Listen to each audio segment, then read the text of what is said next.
Hello दोस्तों, स्वागत है आप सबका हमारी YouTube चैनल एजुकेशनल फ्रेंड्स में। दोस्तों, अगर आप हमारे चैनल पर नए हो तो कृपया हमारे चैनल को सब्सक्राइब कर हमारे एजुकेशनल फ्रेंड्स फैमिली का हिस्सा बने। दोस्तों, आज हम आपके लिए एक बहुत ही स्पेशल बुक की समरी लेकर आए हैं जिसका नाम है 0 to 1। दोस्तों, 0 to 1 कोई साधारण बुक नहीं है, बल्कि यह एक बिजनेस गाइड है।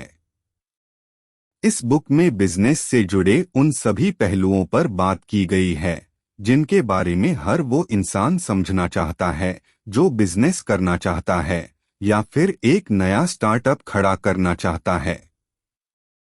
इस किताब में आपको किसी भी स्टार्टअप या बिजनेस को 0 से शुरुआत करने की प्रेरणा दी गई है, न कि 1 से। साथ ही आपको समझाया गया है कि कैसे आप किसी बिजनेस को 0 से शुरुआत करके भी औरों से आगे निकल सकते हैं। हमने 0 to 1 बुक समरी इन हिंदी में बड़े ही सरल तरीके से इस किताब के महत्वपूर्ण नियमों को समझाने की कोशिश की है। दोस्तों, हमारा ये video 0 to 1 book summary in Hindi Peter थियल द्वारा लिखी गई दुनिया की बेस्ट सेलर बुक 0 to 1 का हिंदी सारांश है। आइए इस बुक समरी की शुरुआत करने से पहले इस बुक के लेखक पीटर थियल के बारे में भी थोड़ा सा जान लेते हैं। पीटर थियल एक सक्सेसफुल एंटरप्रेन्योर, बिजनेसमैन, इन्वेस्टर होने के साथ साथ एक अच्छे ऑथर भी हैं। पीटर थियल और एलोन मस्क ने 1998 में पेपैल की शुरुआत की थी। आप जानते ही होंगे कि पेपैल के जरिए बड़े ही आसान तरीके से ऑनलाइन मनी ट्रांसफर की जा सकती है। पेपैल वर्तमान समय में $100 मिलियन से भी ज्यादा वैल्यूएशन वाली कंपनी बन चुकी है। 2004 में पीटर थियल ने फेसबुक में पहला बाहरी निवेश किया और निदेशक के रूप में फेसबुक में कार्य किया। इनके द्वारा थियल फेलोशिप की शुरुआत की गई। पीटर थियल थियल फाउंडेशन का नेतृत्व करते हैं जो तकनीकी प्रगति को आगे बढ़ाने और भविष्य के बारे में लॉन्ग टर्म सोचने के लिए काम करता है। चलिए तो अब जानते हैं कि हमें ये बुक क्यों पढ़नी चाहिए। पीटर थियल की 0 to 1 बुक हर उस इंसान को पढ़नी चाहिए जो नया स्टार्टअप या कोई बिजनेस शुरू करना चाहता है या फिर एंटरप्रेन्योर बनना चाहता है। फेसबुक के सीईओ मार्क जुकरबर्ग इस किताब के बारे में लिखते हैं कि 0 to 1 बुक दुनिया में खुद की पहचान बनाने के बिल्कुल नए और ताज़ा विचार प्रस्तुत करती है। चलिए अब 0 to 1 बुक समरी इन हिंदी के मुख्य भाग की शुरुआत करते हैं। तो चलिए सबसे पहले जानते हैं 0 to 1 क्या है। जैसा कि आप जानते हैं, इस बुक का टाइटल 0 to 1 है। सबसे पहले हम यह समझने की कोशिश करेंगे कि आखिर 0 to 1 का मतलब क्या है। ऑथर कहते हैं कि हम अपने बिजनेस को 2 डायरेक्शन में ले जा सकते हैं। पहला 1 से n की तरफ, दूसरा 0 से 1 की तरफ। यहाँ 0 का मतलब है कुछ भी मौजूद ना होना, जबकि 1 का मतलब है सब कुछ मौजूद होना। ऑथर कहते हैं कि अगर आप सक्सेसफुल बिजनेसमैन बनना चाहते हैं तो आपको अपने बिजनेस या स्टार्टअप की शुरुआत 0 से करनी चाहिए। इसका मतलब है कि आपको सिर्फ ऐसा प्रोडक्ट बनना चाहिए जो मार्केट में पहले से उपलब्ध ना हो या फिर जो किसी अन्य कंपनी द्वारा अभी तक नहीं बनाया गया हो। चलिए इसे एक एग्जाम्पल से समझते हैं। यहाँ हम ड्रिंकिंग वाटर का उदाहरण ले रहे हैं। मार्केट में Bisleri, Kinley, Himalayan mineral water, Aquafina जैसी दिग्गज कंपनियों की ड्रिंकिंग वाटर बॉटल मौजूद हैं, जो 1 की स्थिति को दर्शाता है क्योंकि यहाँ सब कुछ पहले से ही मौजूद है। आप ड्रिंकिंग वाटर के बारे में पहले से ही सब कुछ जानते हैं कि बॉटल कैसी होनी चाहिए, इसकी मांग कहाँ ज्यादा है, इसका मार्केट कितना बड़ा है। फैक्ट्री लगाने के लिए कौन कौन सी चीजों की जरूरत होगी? अगर आप ड्रिंकिंग वाटर बनाने का बिजनेस शुरू कर रहे हैं तो इसका मतलब है कि आप एक से एन की तरफ जा रहे हैं। इसका मतलब ये हुआ कि जो चीज मार्केट में पहले से मौजूद है, आप सिर्फ उसी चीज की कॉपी कर रहे हैं। आप एक ऐसा काम करने जा रहे हैं जिसको कैसे करना है इसकी पूरी जानकारी आपके पास है। जब आप इनोवेट नई खोज करके किसी ऐसी चीज को बनाते हैं जो पहले से मार्केट में मौजूद नहीं है, तो उस स्थिति को शून्य से एक की तरफ जाना कहते हैं। शून्य से एक की स्थिति में आपके सामने बहुत सी समस्याएं आएंगी क्योंकि आपको नहीं पता होगा कि यह काम कैसे करना है और कब करना है, यह काम सक्सेसफुल होगा या नहीं। लेकिन सक्सेसफुल बिजनेस की शुरुआत करने के लिए आपको 0 से 1 की तरफ ही जाना चाहिए। चलिए आगे बढ़ते हैं इस बुक समरी में और जानते हैं कुछ मोनोपोली मार्केट के बारे में। What is monopoly market? एकाधिकार बाजार क्या है?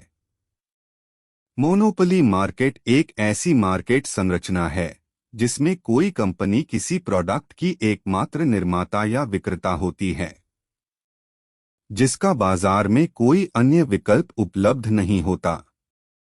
जिस समय पीटर थील ने पेपैल की शुरुआत की, उस समय किसी ने सोचा भी नहीं था कि कोई ऐसी भी टेक्नोलॉजी होनी चाहिए जिससे पूरी दुनिया में कहीं भी और कभी भी ऑनलाइन मनी ट्रांसफर की जा सके। इसीलिए आज पेपैल की मार्केट में मोनोपोली है। कोई भी बिजनेस मार्केट में तभी सक्सेसफुल होता है जब उसका मार्केट में एकाधिकार मोनोपोली हो। मोनोपोली उस कंडीशन को कहा जाता है जब किसी उत्पाद का मार्केट में सिर्फ एक ही सेलर मौजूद होता है। पीटर थील कहते हैं कि किसी भी बिजनेसमैन को हमेशा अपने प्रोडक्ट और कंपनी की मार्केट में मोनोपोली बनाने की कोशिश करते रहना चाहिए। अगर आप ऐसा करते हैं तो आपको उस बिजनेस में कोई हराने वाला पैदा नहीं होगा। कुछ लोग ये भी मानते हैं कि मोनोपोली गलत होती है क्योंकि इसके कारण प्रोडक्ट की कीमत बढ़ जाती है। लेकिन एक स्टार्टअप ओनर इस बात का पता होता है कि अगर उसने प्रोडक्ट की क्वालिटी बढ़ाए बिना ही उस प्रोडक्ट की कीमत बढ़ा दी तो मार्केट में कोई दूसरा स्टार्टअप ओनर पैदा हो जाएगा, जिसके कारण उसे नुकसान उठाना पड़ सकता है। IRCTC का नाम तो आपने सुना ही होगा। ये भारत में मोनोपोली का सबसे अच्छा एग्जाम्पल है।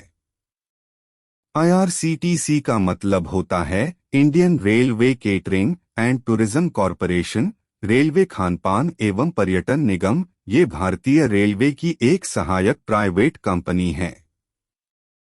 यह भारत की एकमात्र ऐसी कंपनी है जिसके जरिए आप रेल टिकट बुक कर सकते हैं। यह कंपनी रेल टिकट बुकिंग के अलावा ऑनलाइन खानपान एवं पर्यटन का मैनेजमेंट भी करती है। क्योंकि इस फील्ड में कोई दूसरी कंपनी मौजूद नहीं, इसलिए ये हमेशा मुनाफा कमाती है और इस फील्ड में अपनी मोनोपोली बनाए हुए है। चलिए अब जानते हैं कि एक सक्सेसफुल स्टार्टअप में क्या विशेषताएं होती हैं। पीटर थील कहते हैं कि किसी भी स्टार्टअप के सक्सेसफुल होने के लिए उसमें कुछ विशेषताओं का होना बहुत जरूरी है। अब सवाल उठता है कि एक सक्सेसफुल स्टार्टअप में क्या विशेषताएं होनी चाहिए। 0 to 1 बुक के इस भाग में पीटर थील द्वारा बताई गई ऐसी ही 4 इम्पोर्टेंट विशेषताओं के बारे में बात की गई है जो आपके स्टार्टअप के लिए बहुत उपयोगी साबित होंगी। 1. Proprietary. 2. Network effect. 3. Economy of scale. 4. Branding. चलिए अब इन चारों विशेषताओं को थोड़ा विस्तार में समझते हैं। 1. प्रोप्राइटरी संपदा। अगर आपके प्रोडक्ट पर आपका पूर्ण अधिकार है, यानी कि इसके ट्रेडमार्क व कॉपीराइट जैसे सभी अधिकार आपके पास हैं, तो इसी को प्रोप्राइटरी कहा जाता है। अगर आपके बिजनेस या स्टार्टअप में प्रोप्राइटरी की विशेषता शामिल होगी तो कोई भी अन्य कंपनी आपके प्रोडक्ट की कॉपी नहीं कर पाएगी और आपके स्टार्टअप की हमेशा ग्रोथ होती रहेगी। आपको पता होना चाहिए कि आप किसी भी बड़ी कंपनी के प्रोडक्ट को बिना उस कंपनी की अनुमति के कॉपी नहीं कर सकते। यदि आप ऐसा करते हैं तो आपके खिलाफ कानूनी कार्यवाही भी की जा सकती है। यहाँ सबसे ध्यान देने वाली बात यह है कि आप जिस भी उत्पाद का उत्पादन करते हैं, आपको उसका पेटेंट जरूर करा लेना चाहिए। बाकी ये प्रोडक्ट पर भी डिपेंड करता है कि आपको पेटेंट मिलेगा या कॉपीराइट। अगर आपका प्रोडक्ट बहुत अच्छा होगा तो उसे बेचने में कोई परेशानी नहीं होगी। 2. नेटवर्क इफेक्ट, नेटवर्क प्रभाव।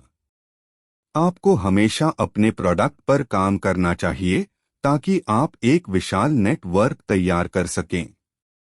जिस तरह कार निर्माता कंपनी मारुति सुजुकी ने देश के 1789 से भी ज्यादा शहरों में अपने 3634 सर्विस सेंटर्स बनाकर विशाल नेटवर्क तैयार किया है, जिसकी बदौलत मारुति सुजुकी आज भारत की लार्जेस्ट कार निर्माता कंपनी बन गई है। 3. Economy of scale.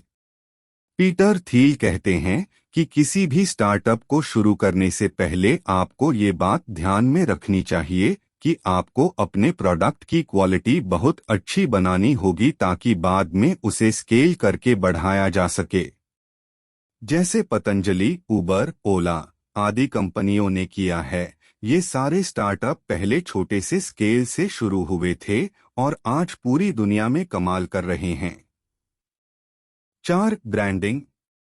उत्पादकों द्वारा अपने उत्पाद प्रोडक्ट की पहचान के लिए जिस चिन्ह का प्रयोग किया जाता है उसे ब्रांड कहते हैं और इस प्रक्रिया को ब्रांडिंग कहा जाता है।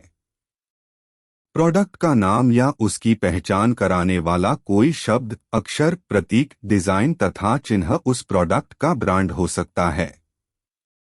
पीटर थील कहते हैं कि बिजनेस की ब्रांडिंग करना बहुत जरूरी है। मार्केट में आपने देखा होगा कि कुछ प्रोडक्ट अपनी ब्रांड वैल्यू के कारण ही बहुत ज्यादा डिमांड में रहते हैं। ज्यादातर लोग वही ब्रांड खरीदना पसंद करते हैं जो उनकी पर्सनालिटी और रेप्यूटेशन के हिसाब से फिट होता है। ऐसे ब्रांड लिए वो ज्यादा कीमत चुकाने को भी तैयार रहते हैं। वह उस ब्रांड के लॉयल कस्टमर बन जाते हैं। आपने बहुत सी ब्रांड्स के प्रोडक्ट खरीदते होंगे, जैसे Apple, Adidas, Samsung, Amazon, Rolls Royce, Walmart, Coca Cola आदि। लेकिन क्या आपने कभी सोचा है कि कोई प्रोडक्ट ब्रांड कैसे बनता है? जब किसी प्रोडक्ट की क्वालिटी मार्केट में मौजूद उस श्रेणी के अन्य प्रोडक्ट्स के मुकाबले बहुत अच्छी होती है। क्वालिटी को अच्छा बनाने के लिए कंपनी को ज्यादा इन्वेस्टमेंट और एफर्ट्स लगाना पड़ता है। इसके कारण प्रोडक्ट की कीमत भी ज्यादा हो जाती है, लेकिन लोग उस प्रोडक्ट को ज्यादा कीमत पर भी खरीदने के लिए तैयार रहते हैं क्योंकि अब ये प्रोडक्ट एक ब्रांड बन चुका है। How to start a business successfully. व्यवसाय को सफलतापूर्वक कैसे शुरू करें? ऑथर कहते हैं कि अगर आपके दिमाग में कोई यूनिक आइडिया है और आप अपना खुद का बिजनेस, स्टार्टअप या फिर कोई कंपनी शुरू करना चाहते हैं तो आपको यह स्टेप्स फॉलो करने चाहिए। 1. Start with a friend. 2. Clear role and responsibilities. 3. Hire full time employees. 4. Pay less to founder. चलिए अब इन चारों स्टेप्स को समझते हैं। 1. Start with a friend. किसी भी कंपनी की शुरुआत ऐसे इंसान के साथ करनी चाहिए जिसे आप अच्छे से जानते हों। किसी भी अनजान व्यक्ति के साथ बिजनेस करने से बचना चाहिए वरना आपका बिजनेस बर्बाद हो सकता है। पीटर थील और एलोन मस्क दोनों ही काफी अच्छे दोस्त थे। उन दोनों के आचार विचार आपस में काफी ज्यादा मिलते थे। वो अपने काम को लेकर हमेशा उत्साहित रहते थे। उन दोनों ने मिलकर पेपैल की शुरुआत की, जो आज ऑनलाइन मनी ट्रांसफर की दुनिया में सबसे बड़ी कंपनी है। 2. Clear role and responsibilities.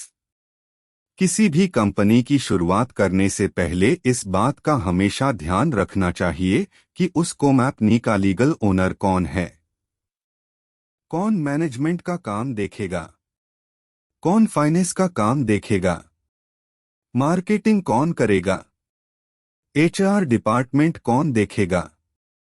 आपको इन सभी चीजों के लिए पहले से ही एग्रीमेंट कर लेना चाहिए, ताकि बाद में आपको किसी तरह की कोई परेशानी ना उठानी पड़े। 3. Hire full time employees. आपको अपनी कंपनी में फुल टाइम जॉब करने वाले एम्प्लॉयज ही रखने चाहिए, क्योंकि पार्ट टाइम जॉब करने वाले एम्प्लॉयज की वजह से आपके बिजनेस की ग्रोथ धीमी पड़ जाएगी। फुल टाइम जॉब करने वाले लोग कंपनी के लिए लगन से काम करते हैं। वो जानते हैं कि अगर कंपनी की ग्रोथ होगी तो उनको भी बोनस के रूप फायदा होगा। वहीं पार्ट टाइम जॉब करने वाले कर्मचारियों को कंपनी की ग्रोथ से कोई मतलब नहीं होता है, उन्हें तो केवल पैसों से मतलब होता है। 4. Pay less to founder. Other कहते हैं कि कंपनी के फाउंडर या सीईओ को बहुत ज्यादा सैलरी नहीं देनी चाहिए, क्योंकि अगर शुरुआती समय में ही कंपनी का सारा पैसा सैलरी देने में ही चला जाएगा तो आपकी कंपनी की ग्रोथ कैसे होगी। मार्केटिंग क्या है? प्रोडक्ट बनाने के बाद बारी आती है मार्केटिंग की। मार्केटिंग का मतलब है प्रोडक्ट को बाजार में बेचने का सही तरीका। मार्केटिंग कई तरह से की जाती है, जैसे 1. Personal marketing, 2. Complex marketing, 3. Viral marketing, 4. Advertisement. चलिए एक एक करके इन सभी के बारे में समझते हैं। 1. Personal marketing. पर्सनल मार्केटिंग का मतलब है जहां कंपनी का सेल्समैन किसी संभावित ग्राहक की तलाश करता है और फिर उसे अपना सामान बेचता है। ये बिल्कुल उसी तरह है जैसे किसी इंश्योरेंस कंपनी का एजेंट किसी व्यक्ति को इंश्योरेंस पॉलिसी बेचता है। 2. Complex marketing. अगर आपकी कंपनी ऐसे प्रोडक्ट बनाती है जिनकी कीमत लाखों या करोड़ों में हो, या मान लो आपको कोई बहुत बड़ा ऑर्डर मिलने वाला है, तो इस स्थिति में आपको सीधे ही अपने क्लाइंट से बात करनी होगी। ऐसी मार्केटिंग को ही कॉम्प्लेक्स मार्केटिंग कहते हैं। 3. Viral marketing. वायरल मार्केटिंग वह है जो मैसेजेस के माध्यम से एक ब्रांड या प्रोडक्ट में रुचि पैदा कराने और संभावित बिक्री कराने में सक्षम है। दूसरे शब्दों में कहें तो किसी प्रोडक्ट को एक कस्टमर से दूसरे कस्टमर तक तेजी से फैलाने को वायरल मार्केटिंग कहा जाता है। वायरल मार्केटिंग सबसे सस्ती होने के बावजूद भी सबसे तेजी से काम करती है। इसका सबसे ज्यादा प्रयोग ऐप्स को डाउनलोड कराने के लिए किया जाता है। इसीलिए ज्यादातर ऐप्स में इनवाइट अर्न का ऑप्शन दिया जाता है। 4. एडवर्टाइजमेंट। अगर आपके प्रोडक्ट की कीमत बहुत कम है और आप अपने प्रोडक्ट को ज्यादा लोगों के सामने भेजना चाहते हैं तो एडवर्टाइजमेंट मार्केटिंग का यूज कर सकते हैं। ग्रोसरी और कॉस्मेटिक के प्रोडक्ट बनाने वाली कंपनी ज्यादातर इसी का यूज करते हैं। ऐसे 7 सवाल जिनके जवाब आपको पता होने चाहिए। ओथर कहते हैं कि आपको किसी भी कंपनी या स्टार्टअप की शुरुआत करने से पहले अपने आप से ये 7 सवाल जरूर पूछने चाहिए। 1. क्या आप ऐसा प्रोडक्ट बनाने वाले हैं जो मार्केट में पहले से मौजूद प्रोडक्ट से भी 10 गुना ज्यादा बेहतर है? 2. क्या यह आपके बिजनेस की शुरुआत करने का सही समय है? 3. क्या आप अपने प्रोडक्ट की मोनोलॉजी बना पा रहे हैं? 4. क्या आपके पास काबिल लोगों की टीम है? 5. क्या आपका बिजनेस आगे आने वाले कुछ सालों तक अपनी पोजीशन बरकरार रख पाएगा? 6. क्या आपके पास प्रोडक्ट को बनाने और उसकी मार्केटिंग करने का एक सही प्लान तैयार है? 7. क्या आप कोई ऐसा प्रोडक्ट बनाने वाले हैं जिस पर लोगों का अभी तक ध्यान ही नहीं है? अगर आपके पास इन सभी सवालों के जवाब मौजूद हैं, तो आप निश्चित रूप से तैयार हैं किसी भी स्टार्टअप की शुरुआत करने के लिए। चलिए अब बढ़ते हैं इस बुक समरी की कंक्लूजन के तरफ। 0 to 1 बुक लिखने का मुख्य उद्देश्य लोगों में नए स्टार्टअप या बिजनेस को शुरू करने के लिए प्रयोग किए जाने वाले महत्वपूर्ण नियम के बारे में जानकारी देना है। मुझे लगता है कि 0 to 1 बुक समरी इन हिंदी को सुनने के बाद आपको एक बार इस किताब को जरूर पढ़ना चाहिए, क्योंकि यह बुक समरी तो इस किताब का सिर्फ छोटा सा हिस्सा है। हम आशा करते हैं कि इस वीडियो को देखने के बाद आपको अपने स्टार्टअप या बिजनेस को नई ऊंचाइयों तक ले जाने में मदद मिलेगी। दोस्तों, हमारा ये वीडियो 0 to 1 बुक समरी इन हिंदी आपको कैसा लगा, हमें कमेंट करके जरूर बताएं। साथ ही इस वीडियो को लाइक और शेयर भी कर दें।